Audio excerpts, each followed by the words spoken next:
अभी हाल ही में सिक्किम में क्लाउड बस्ट और ग्लेशियर लेक आउटबस्ट के कारण सिक्किम में काफी भारी मात्रा में तबाही होती है। सिक्किम का जो निचला इलाका होता है वो बाढ़ के कारण पूरी तरह डूब जाता है और जिसमें लगभग अभी तक 20 से ज्यादा लोग मारे गए हैं और लगभग 150 लोग लापता हैं। इन 150 लोग में से 22 लोग आर्मी के जवान भी हैं। और इतना ही नहीं, अभी तक लगभग 20,000 लोग अपने घर से बेदखल हो गए हैं और लगभग 2,000 लोगों को जो डिजास्टर मैनेजमेंट की टीम थी वो उन्हें सेफ स्थान पे पहुंचाई है। तो आइए हम लोग इस वीडियो में ये जानने की कोशिश करते हैं कि ये क्लाउड बस्ट क्या होता है, ये ग्लेशियर लेक आउटबस्ट क्या होता है और इन सब चीजों के पीछे इंसान कितना रिस्पॉन्सिबल है। तो ये सब इस वीडियो में जानने की कोशिश करते हैं।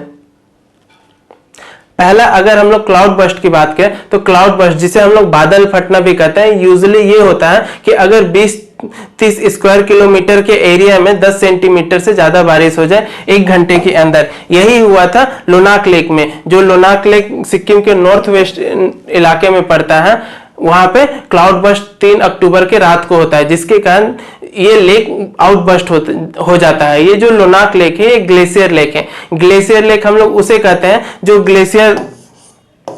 ग्लेशियर के मेल्ट होने से बनता है। ये ज्यादातर स्टीप स्लोप पे बनते हैं। स्टीप स्लोप जैसे मतलब ऊपर की तरफ ग्लेशियर है तो उसके निचले स्थान में ये लेक बनते हैं ग्लेशियर के मेल्ट होने से। और जो इसके आसपास के डैम बनते हैं वो आइस के सेडिमेंट या लूज रॉक के डिबेरिज से बनते हैं जो काफी वल्नरेबल होते हैं टूटने के, जिसके कारण लेक का आउटबस्ट होता है। ऐसे कई सारे रीजन होते हैं इन लेक के आउटबस्ट के कारण, जिसमें पहला प्रमुख रीजन होता है रेनफॉल। एक्सेसिव रेनफॉल होने के कारण, लेक में बहुत ज्यादा मात्रा में बारिश होने के कारण जो ये बांध होते हैं कैपेबल नहीं होते हैं उस वाटर को होल्ड करने के लिए। दूसरा रीजन है अर्थक्वेक। फिर आपके लैंडस्लाइड आ जाते हैं, आइस एवेलांचेस आ जाते हैं, जिसके कारण ये लेक आउटबस्ट हो सकता है। यही हुआ है लोनाक लेक में भी। लोनाक लेक में जब क्लाउड बस्ट होता है तो वो जो डैम आसपास के डैम बने थे वो टूट जाता है, जिसके कारण बहुत तेजी से उसका पानी जो लोनाक रिवर में मिल जाता है। अब हम लोग इस तरह देख सकते हैं,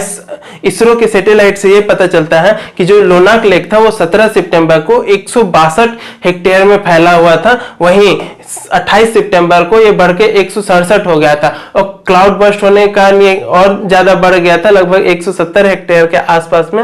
और जब क्लाउड बस्ट होता है तो लगभग 100 हेक्टेयर का वाटर डिस्चार्ज होकर लोनाक लेक में चला जाता है, जिसके कारण लोनाक लेक जो कि एक ट्रिब्यूटरी है तीस्ता रिवर की, उसमें जाके सारा पानी मिल जाता है। अब तीस्ता रिवर में ये पानी मिलने का तीस्ता रिवर जो है उसका वाटर लेवल लगभग 15 से 20 फीट ऊपर चला जाता है, जिसके कारण जो चोंगथांग डैम है उसे खोलना पड़ता है। ये चोंगथांग डैम सुबह 4 अक्टूबर के सुबह में खोला जाता है, लेकिन ये कैपेबल नहीं होता है सारे वाटर को डिस्चार्ज करने के लिए, जिसके कारण जो डैम बनाया गया है लगभग 50-60 मीटर का डैम बनाया गया था वो पूरा वॉश आउट हो जाता है।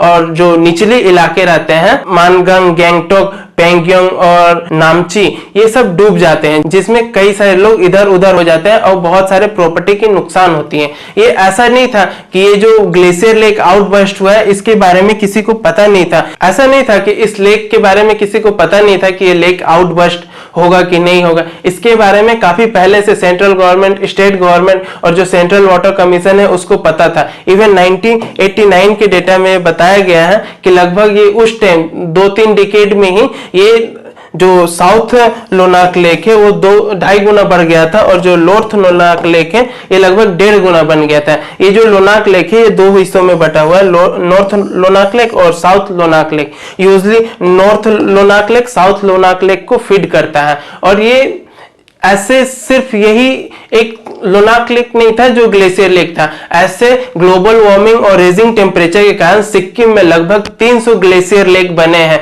जो जिसमें से 10-12 ऐसे हैं जो काफी वल्नरेबल हैं आउटबस्ट के लिए। उसमें से ये एक लोनाक लेक भी था। इसके लिए स्टेट गवर्नमेंट पहले से ही प्रिपेयर थी कि ऐसे आउटबस्ट ना हो। इसके कारण ही 2016 में ही 8 इंच के 3 पाइप लगाए गए थे, जो कि लगभग हर सेकेंड 150 लीटर से ज्यादा वाटर डिस्चार्ज कर रही थी साउथ लोनाक लेक में। लेकिन बाद में ये पता चला कि साउथ लोनाक लेक से जितने वाटर डिस्चार्ज किया जा रहा है उतना ही वाटर नॉर्थ लोनाक लेक इसे फिर फीड कर दे रहा है, जिसके कारण ये जो लगाया गया था ये काफी असरदार साबित नहीं हुआ था और साउथ लोनाक लेक हमेशा से वल्नरेबल था।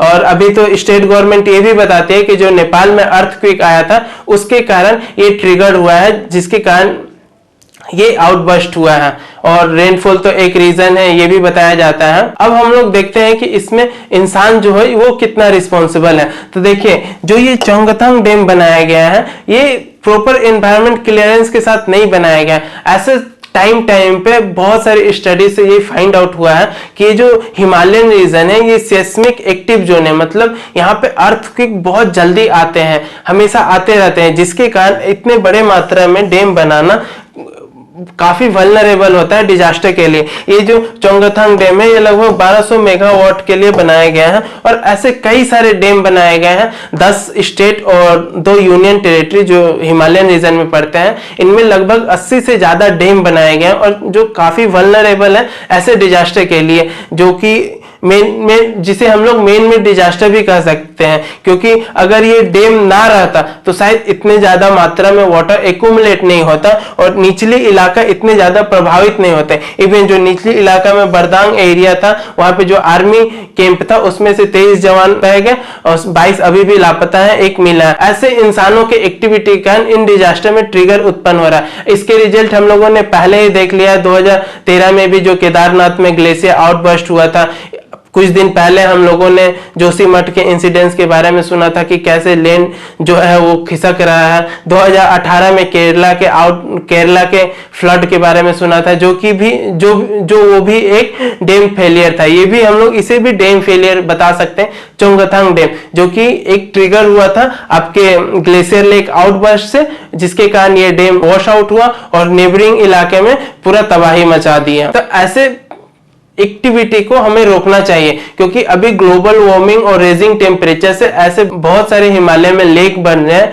ग्लेशियर लेक बन रहे हैं, जो आने वाले टाइम में काफी वल्नरेबल हो सकते हैं हमारे लिए और जो इंसान के सेटलमेंट है उनके लिए। तो ये सब चीज हमें रोकना बहुत जरूरी है। इवन डैम सेफ्टी एक्ट में भी ये बताया गया है कि इन सब चीज ऐसे डैम को बनाने से पहले प्रॉपर एनवायरमेंट क्लियरेंस लेना जरूरी है। और अभी तो ऐसा बताया जा रहा है कि आने वाले कुछ सालों में और भी काफी सारे डैम बनने वाले हैं। इवन सिक्किम में ही 35 से ज्यादा डैम बनने वाले हैं। वो इसलिए क्योंकि ये जो हिमालयन रीजन है ना, इसकी जो रिवर है वो काफी ज्यादा पोटेंशियल रखती है हाइड्रो पावर इलेक्ट्रिक जनरेशन के लिए, जिसके कारण ऐसे डैम बनते हैं और जो काफी वल्नरेबल होते हैं। इन सब चीज को हम लोग रोक सकते हैं। अब ग्लोबल वार्मिंग और जो क्लाइमेट चेंज है उसे हम लोग तो इंस्टेंटली रोक नहीं सकते कि हाँ कल ही एकदम से ग्लोबल वार्मिंग नहीं होगा और क्लाइमेट चेंज नहीं होगा, लेकिन ये सब चीज हम लोग धीरे धीरे अवॉइड कर सकते हैं ताकि कोई हम लोगों को हमेशा ऐसे फ्लड, ऐसे ट्रेजेडी देखने को ना मिले।